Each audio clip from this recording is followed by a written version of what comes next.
All right, let's jump right in. Welcome to the Explainer, everyone. Today, we're diving into a topic that's, quite frankly, absolutely crucial for all of us. Look, as engineers, we're brilliant at optimizing things, right? Mechanical systems, software architectures, electrical grids, we've got that on lock. But today, we're going to put our own communication under the microscope. We're going to treat this linguistic tutorial exactly like a mechanical system optimization review.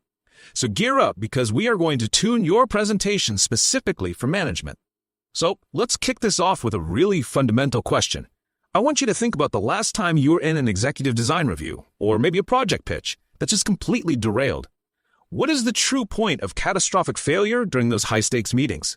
Take a second and really consider what actually breaks down when we're standing up there in front of the executive team.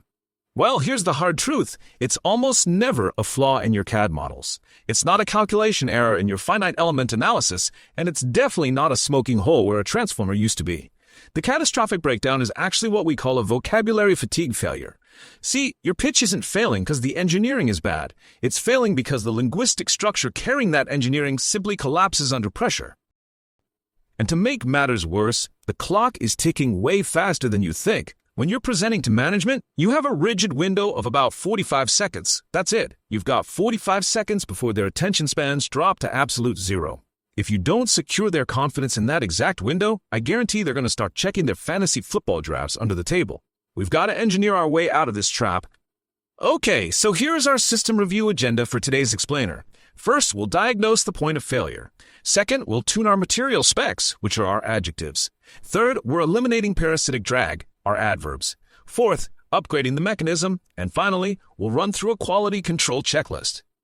Let's start with Section 1, the point of failure. The absolute most crucial thing to grasp here is that language is a physical system. It's a mechanism that transmits ideas from your brain directly to the executive's brain. And, just like any mechanical system subject to loads, English experiences fatigue. It suffers from friction and drag, and it absolutely will fail if it's put under pressure without the proper structural integrity. We have got to start treating our sentences with the exact same rigor we apply to a structural truss. Moving on to Section 2, adjectives, or the materials specifications. Now, in your day job, you would never just call up a supplier and order some metal or, thick wire. Well, unless you want the procurement department to buy the cheapest, rustiest scrap they can find. You specify the exact material properties, the tensile strength, the tolerance, the gauge. In English, adjectives are those specifications. They modify your nouns. They answer the critical questions. What grade, what capacity, or frankly, which specific part is currently on fire? Just look at this uncalibrated statement right here. We are experiencing a component issue.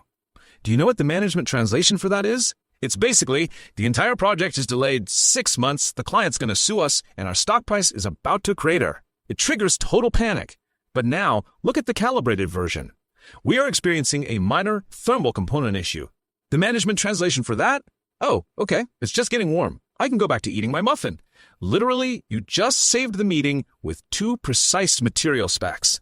Which brings us to the golden presentation rule. Management loves tolerances, not panic. Executives do not want emotional outbursts or vague alarms. They need precise metrics. They need boundaries. When you provide exact tolerances using calibrated adjectives, you're instantly signaling that you have all the variables measured and completely contained. Let's look at another breakdown. Swapping emotional adjectives for structural ones just completely changes the integrity of your message. If you walk into a room and say, this timeline is impossible and insane, you just sound overwhelmed. You sound like you're buckling under the load. But if you swap those out and say, this timeline is high risk and resource constrained, you sound like a consummate professional who has mathematically evaluated the schedule. The underlying problem is exactly the same, but the engineering of the sentence makes you the authority instead of the victim. That brings us to Section 3, adverbs, also known as the parasitic drag. So adverbs modify verbs and adjectives. They're usually those words ending in ly, and they try to tell you how or how intensely something is happening. But here's what actually happens out in the field. When a deadline gets tight and the third cup of coffee kicks in, engineers start overloading their sentences with adverbs. We think it adds emphasis, right? We think saying we need to urgently redesign something helps, but it doesn't. It's just friction loss. It honestly just sounds like panic. For instance, someone will inevitably stand up in a review and say, the structural beams are highly stressed, to which management is sitting there silently thinking, yeah, we know, Greg, we're all highly stressed. Adding highly doesn't give us any actual engineering data, it just reminds the room that everyone's blood pressure is up. So your crucial takeaway here is that adverbs are low-efficiency modifiers. They add verbal weight to your presentation without adding a single ounce of hard data. To a VP who only cares about metrics, words like incredibly or really or very just sound like high-volume hand-waving. It sounds like you're trying to hide a lack of precise data behind pure volume. All right, Section 4. Upgrading the mechanism.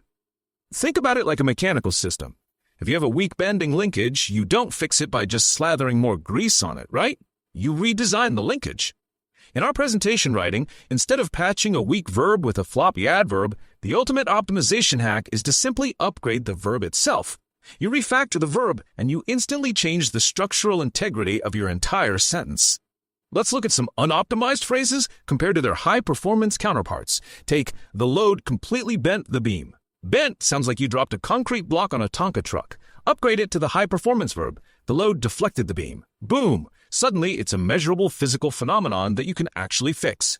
Next, instead of saying the motor is spinning way too fast, say it's overspeeding. It uses precise industry standards, and let's be honest, it kind of makes you sound like a pilot in an action movie. If concrete slowly cracked, it instantly brings up visions of lawsuits and collapsing overpasses. Change it to degraded. Now it's just a natural, predictable chemical life cycle. And please, for the love of engineering, never say you need to quickly fix the schematics. That just sounds like duct tape. Say you need to rectify the schematics. That sounds like a controlled, elite engineering process. Finally, Section 5. The Quality Control Checklist. So this right here is your pre-production checklist. 3 essential steps to ensure linguistic quality control before you present. Step 1, purge the deflection. Step 2, specify your nouns. And Step 3, use high-torque verbs. Let's break these down real quick. First up, you've got to purge the empty calories from your vocabulary. I want you to scan your slides for words like very, really, basically, easily, and significantly. Test your sentences without them. If you remove these deflecting words and the data still holds up perfectly, leave those words on the cutting room floor. They are just dead weight in your design. Next, make sure you've specified your noun so management knows exactly which circuit breaker or assembly is actually under discussion. But finally, and this is the most important piece, use a single high-torque verb. Don't tell management how quickly or how hard your team is working to solve a problem. No one in the executive suite cares about the sweat, they care about the system. Use precise adjectives and powerful verbs that prove, without a shadow of a doubt, that you have the laws of physics and the project completely under control. And honestly, that is how you optimize your English for executive presentations. It's all about system integrity, minimizing drag, and delivering high-performance data. But it kind of begs the question, if you can engineer your vocabulary this effectively, what other soft skills in your career are just waiting for a structural upgrade? Well, with that optimization review complete, are there any questions, or are we ready to sign off on this design and go get lunch? Thank you so much for joining me on this explainer. I'll catch you next time.